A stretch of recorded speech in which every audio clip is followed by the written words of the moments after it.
Howdy everyone, welcome to HexHunter and welcome to this 5 Shards article.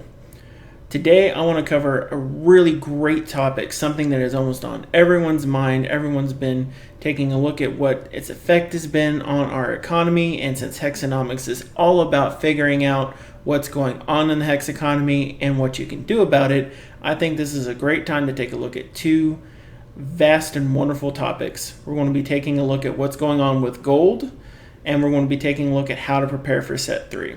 So first, let's go ahead and do a quick review on what's going on with gold. Gold is Hex's PvE currency. If you're not super familiar and are new to Hex, Hex has two forms of play. We have play versus the artificial intelligence, which is going to be related to our PvE, and then we have player versus player combat. Most people are fairly familiar with what playing another player is in a trading card game, but when you play against the AI, it attempts to set you up against unusual and interesting challenges, maybe a few warps to the rules, and all this occurs in the Frostring Arena. This is where players go to pit whatever deck that they've built against an array of challenges in an effort to acquire PvE cards, equipment, and, most importantly, gold. And when you complete a complete arena run, you end up with a screen that looks very similar to this one. Generally, if you are new to the game, you may not be able to get much past tier 1 or tier 2, but as you end up getting more cards and building a better deck, you can do a full clear of the arena and even a perfect clear. But this is the only place that you're able to get gold in the game right now, and gold has a lot of great uses. And currently, gold is used in a couple spots. It's used in the auction house, which hopefully everyone is familiar with very intimately. It's also used to buy alternate art PvP cards. Now these are going to be available for a limited time, and that limited time is having a huge effect on the economy. One of the other big impacts for gold, and one of the biggest uses right now, is to use on spinning chests. So whenever you have a chest, they'll come available with a paid spin, and you can use your gold to roll on the chest. You'll get a combination of symbols, and if those symbols match in color as well as in shape, you end up getting various different types of payouts. These can be anything from sleeves to different alternate art cards to PvP rares, even booster packs if you're lucky enough. Generally, most people tend to roll their common and uncommon chests, but what we're going to be finding out hopefully very soon is how valuable it is to roll your rare chests as well as your legendary chests. And when we combined these awesome alternate art commons and the uncertainty about how amazing legendary and primal chests are going to be, we're getting a lot of people hoarding gold as well as putting out a ton of gold into spinning and buying up these alternate arts. And there's a lot of big effects on that. And let's take a look at what some of those effects are. What we're going to pull up here is a chart derived from the sale of booster packs in gold and platinum. And we got 4 lines here. So we're going to be looking at our Shards of Fate packs done in gold and orange, our Shattered Destiny in yellow. Those are going to be for gold as well. Then we have our Shard of Fate and Shattered Destiny packs in blue and silver for platinum. And what we'll want to notice here is, if you notice, the blue line is fairly stable. It stays in a pretty close range, anywhere from a maximum of 180 platinum to a low of probably about 76 platinum. That's really stable.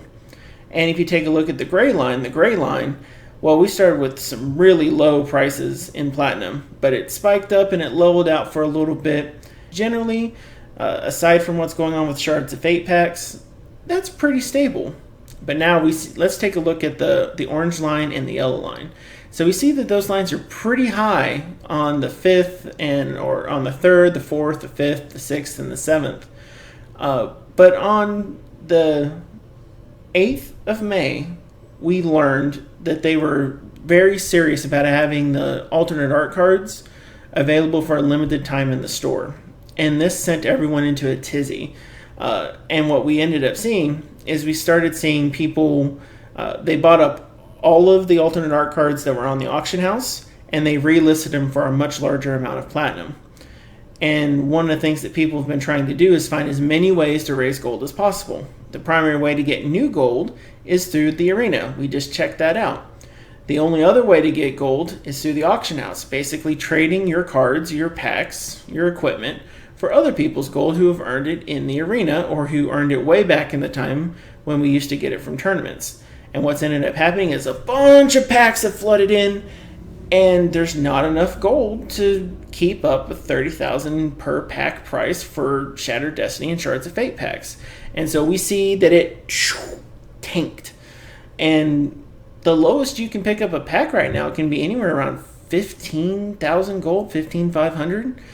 Sometimes you might even be able to pick up a pack for under 10,000 gold if you time it right. And what that means is that the power of gold to purchase cards and to purchase packs has gone through the roof.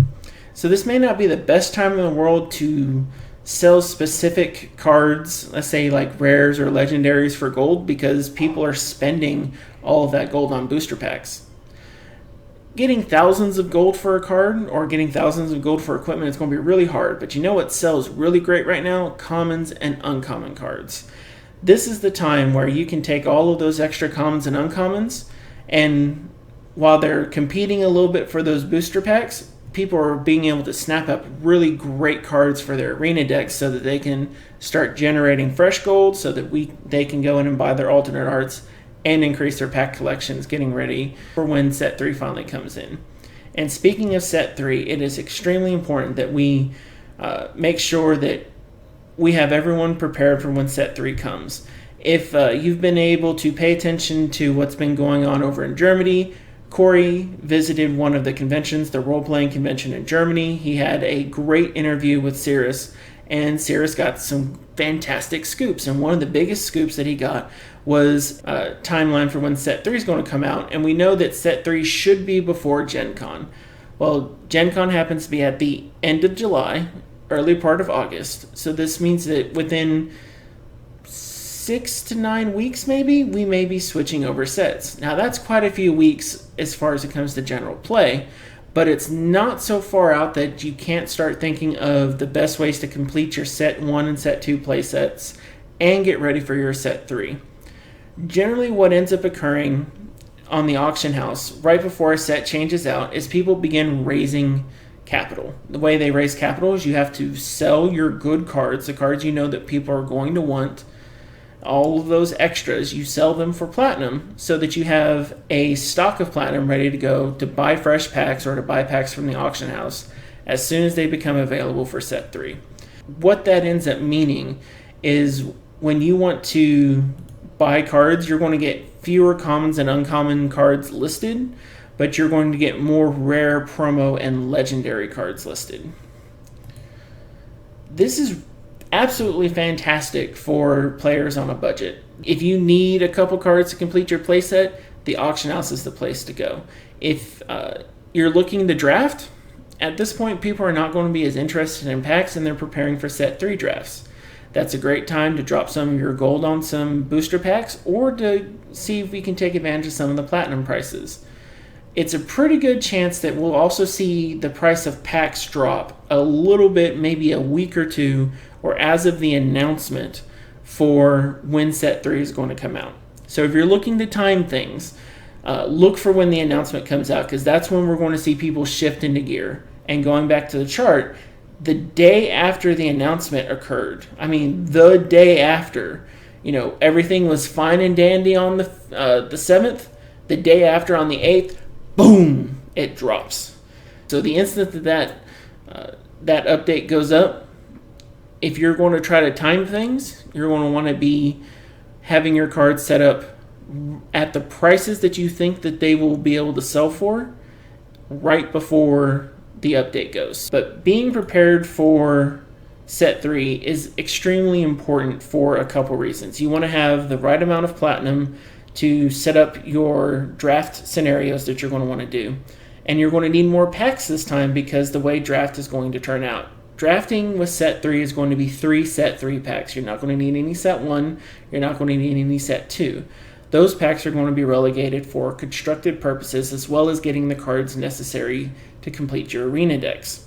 So this means that you'll probably have a pretty good demand for gold on those, but you won't have as many people paying platinum because a lot of the platinum is going to be going to Set 3. Your Set 1, Set 2 won't be usable. You're going to need more set 3 than you needed to use for your set 2 boosters. So let's say this for comparison. So let's say you got into the game right when set 2 dropped and you wanted to draft your way to success. Fantastic plan. Thumbs up for the plan. But to do that, let's say you needed 30 booster packs. How did you want to distribute those booster packs? If you planned on drafting, you were going to buy 30 boosters. You were going to want 20 set 2 and 10 set 1 because that would allow you to get into 10 drafts. Now you can still get those 30 packs, but you don't want to buy set 1 and set 2 booster packs. You want to buy all set 3, 30 set 3 booster packs in that case, because that will still allow you to draft 10 times. The important thing to remember is that if you come brand new into the game here at set 3, one of the best things you can do is buy the number of drafts and booster packages you want from the store. Take any of the chose primals that could drop for you, crack open the primals, sell the cards immediately. You can use the profits from selling the immediate set 3 primal cards that you get from it to go catch up on set 1 and set 2. And then just keep your drafts going. You take all of your extras, sell your extras as soon as they become available early on. Pick up on your set 1 and set 2 if you're brand new. If you're established, if you've completed your play sets, you've gone through, you've been grinding Arena for forever, and you've completed out as much of the equipment as you possibly can, your concern at that point with set 3 is going to be sustainable drafting. Take your platinum, toss it into your set 3 booster packs, leave yourself a little platinum to make sure that you can continue to play. Sell your rares early. The reason you want to sell your rares early is because when a brand new set comes out, there's always a premium on the new packs, especially a new premium on cards from those new packs. So take care. Generally don't sell anything that's absolutely amazing, and I wouldn't necessarily recommend selling legendaries early. One of the things we've learned in set 2 is some legendaries really cycled in value up and down. There were times that you could end up picking up a Reese for under 1500 platinum. Sometimes you can't pick up a Reese for 1700 platinum. So you may not be able to pick up legendaries as well for when you're doing your draft. Be very hesitant on your legendaries until the meta shakes out a little bit. Once the meta shakes out, then you can have more confidence in the return that you'll be getting on your legendaries. Plus also remember, we're going to be having our May VIP at some point soon. We don't have a huge amount of detail on the VIP. What we do know is we're going to be getting an influx of packs related to that, because we should be having our sealed VIP soon.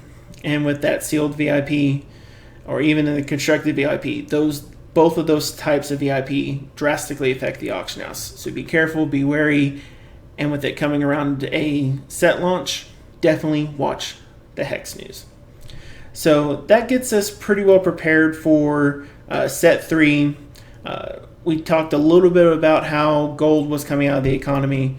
So it's got value, treasure it, use it wisely. As always, I'm Mokog, this is HexHunter. Thanks for watching us on 5 Shards. I also want to ask y'all a question this time. What do you think the best thing is to spend gold on now? Do you prefer to spend gold on cards? Do you like spending on alternate arts? Do you want to use all of your gold to spend on chests? What do you think is the best use for gold? Or do you like to use your gold from Arena to buy booster packs so that you can draft later? What's your favorite? So in the comments below, not the comments on the YouTube videos, the comments on 5 Shards. You gotta be very specific.